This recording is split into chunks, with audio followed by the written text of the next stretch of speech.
Carl Jung discovered a psychological force so destructive it quietly destroys relationships from the inside out. He warned that even couples who love each other deeply can fall victim to it. And the most terrifying part, you almost never see it coming. He called it shadow projection. It's the moment when everything you can't face about yourself gets unconsciously projected onto the person closest to you. What you won't admit in yourself, you start to see in them, and that's when love begins to corrode. Think about your own relationships. Have you ever been blamed for something you didn't do? Feelings you never had? Intentions you never carried? Jung said this wasn't just misunderstanding. It was a predictable pattern he saw in patient after patient. When someone projects their shadow, they don't just accuse you. Their mind rewrites reality. They believe their story with absolute conviction. In 1913, Jung wrote about a patient who seemed kind, thoughtful, almost perfect on the surface. But every time this patient described others, he accused them of manipulation,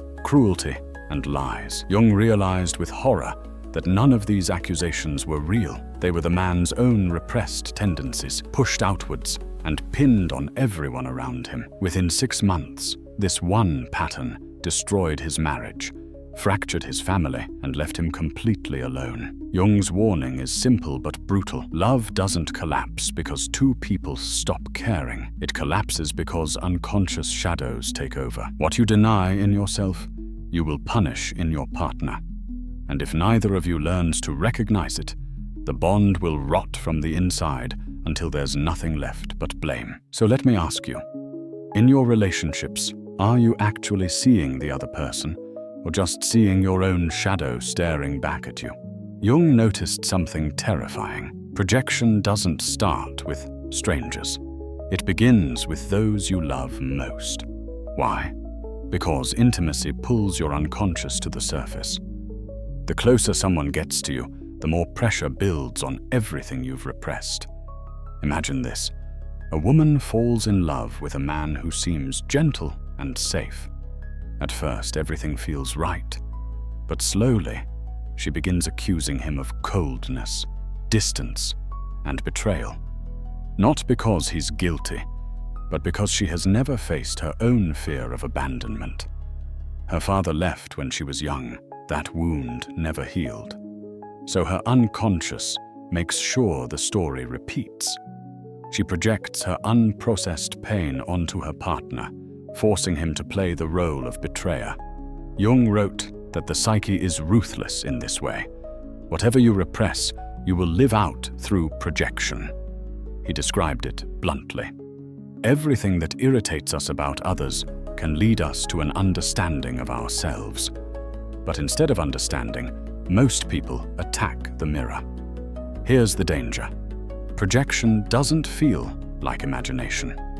It feels like truth. Jung discovered that when someone projects with conviction, the brain literally reorganizes perception. Modern neuroscience confirms this. Stanford's Robert Sapolsky found that during projection, neural pathways mimic the same activity seen in delusional states. In other words, the projector isn't consciously lying. Their brain makes their false story real. Now think about what this means for love.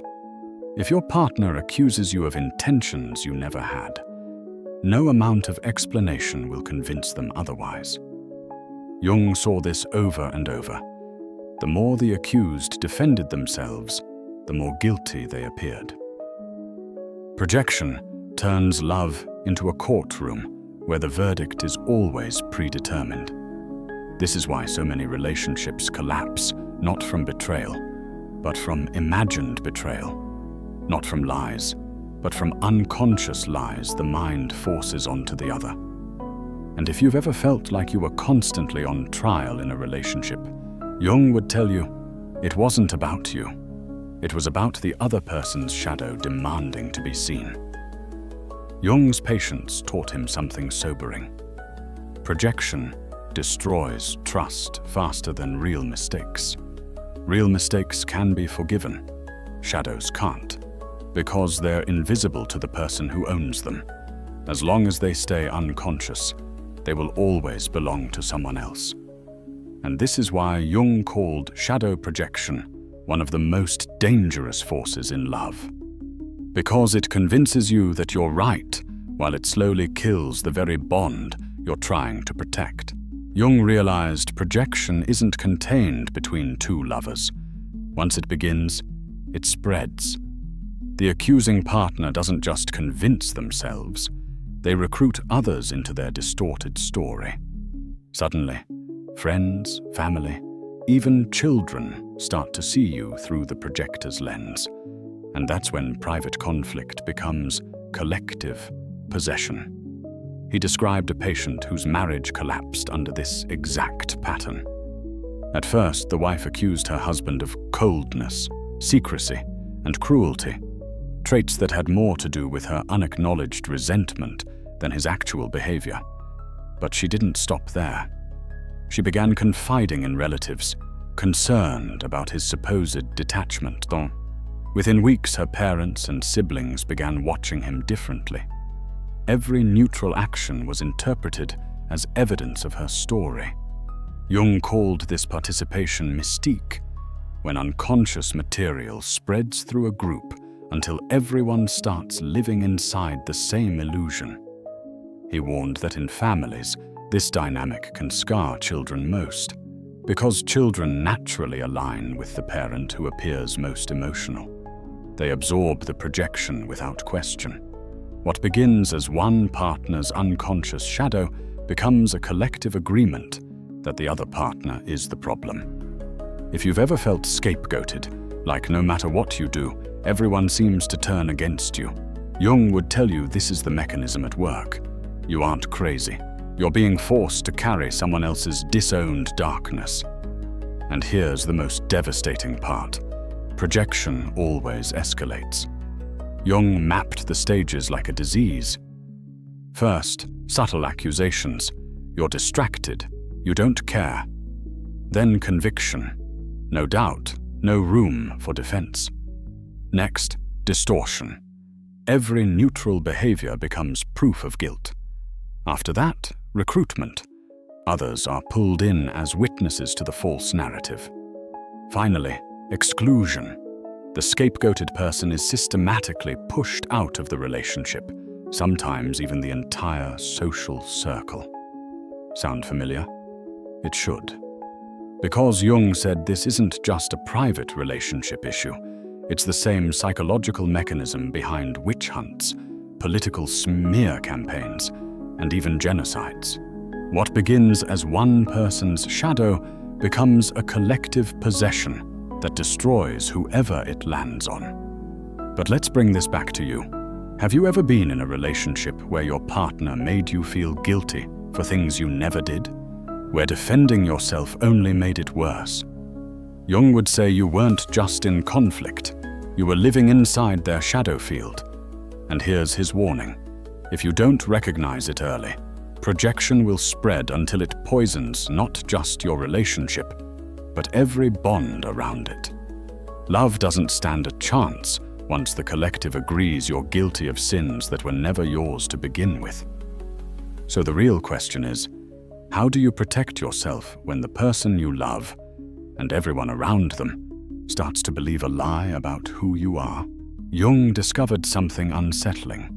Projection doesn't land equally on everyone. The more perceptive you are, the more likely you are to become the target. He called this the problem of the superior function, when your greatest strength becomes the very thing that isolates you. Consider the empath who sees through social masks instantly. They notice when a smile hides sadness, when confidence masks insecurity, when love is laced with resentment. At first, people admire this awareness, but soon it becomes threatening. Because what happens when someone can see the parts of you that even you refuse to face? Jung wrote, "The danger lies not in perception itself, but in the psychic isolation it creates. When one sees clearly what others cannot, one becomes a mirror society cannot bear to look into." And what do most people do when faced with a mirror that reveals too much? they break it. This is why the most sensitive individuals often report the same story. Being accused of negativity when they point out problems, being told they're too much, being scapegoated in families, workplaces, or friend groups. Jung saw it repeatedly in his patients. The clearer their perception, the more violently others projected onto them.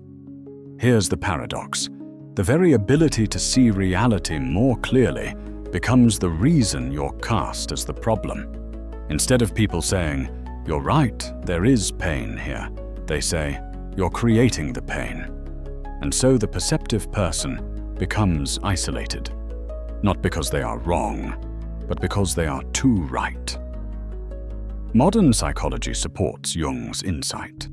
Dr. Elaine Aron's work on highly sensitive persons shows that about 20% of people process emotional and sensory input more deeply. But Jung identified an even rarer group, introverted intuitives, roughly 1% of the population, who don't just feel more. They perceive unconscious patterns with startling accuracy. For them, projection is a curse magnet.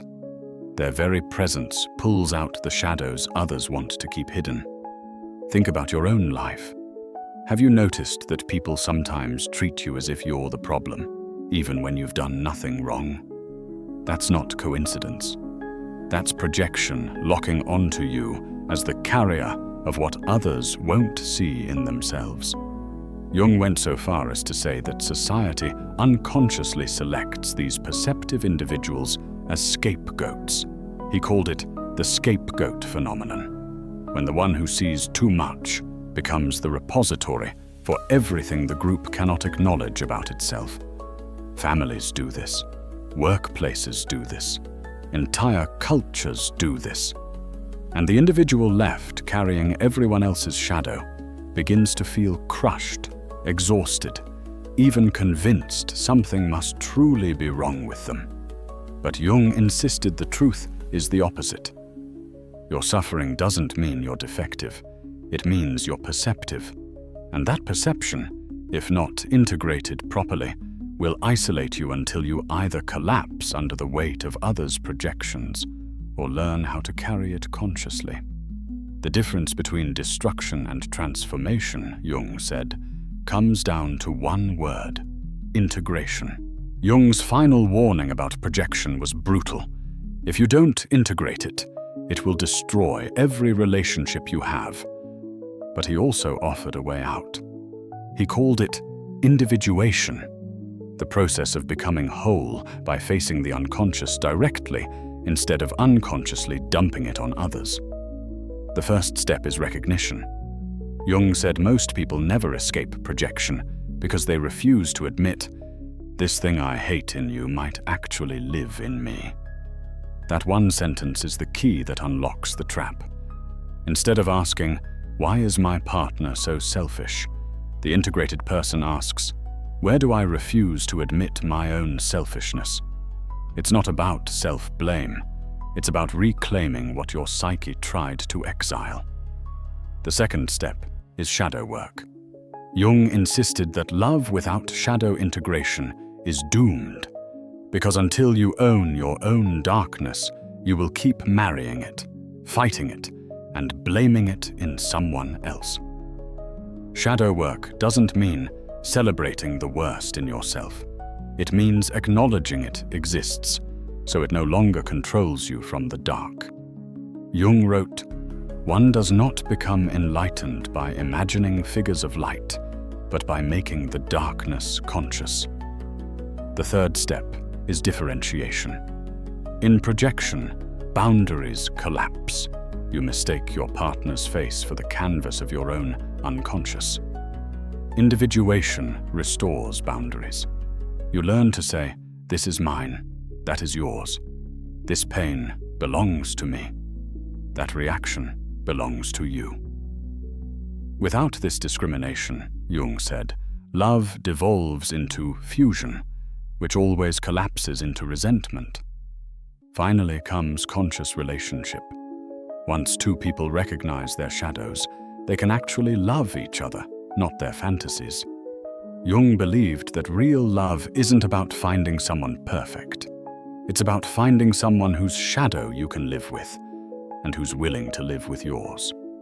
In his words, the meeting of two personalities is like the contact of two chemical substances. If there is any reaction, both are transformed. Modern therapy echoes this. Couples who learn to identify projections early, who can say, "Wait, this anger isn't about you, it's about me," build resilience. Those who don't, they collapse under the weight of accusations, mistrust, and shadows unclaimed. So let me bring this back to you. Look at your relationships. Where have you blamed others for feelings you secretly carry? Where have you been accused of things you knew weren't yours? Jung would tell you, those are the exact points where shadow work must begin. Because here's the truth Jung left us with. Projection never stops by itself. Left unconscious, it will poison every bond you touch. But faced consciously, it becomes the doorway to transformation. The same force that destroys love can deepen it into something unbreakable, if you dare to face your own shadow first. So the choice is yours. Will you keep repeating trauma disguised as love? Or will you do what Jung believed few ever dare, to stop projecting, start integrating, and finally love someone as they truly are, not as your unconscious demands them to be? If this resonates, drop a comment. I choose integration. Because the moment you say it, you've already begun.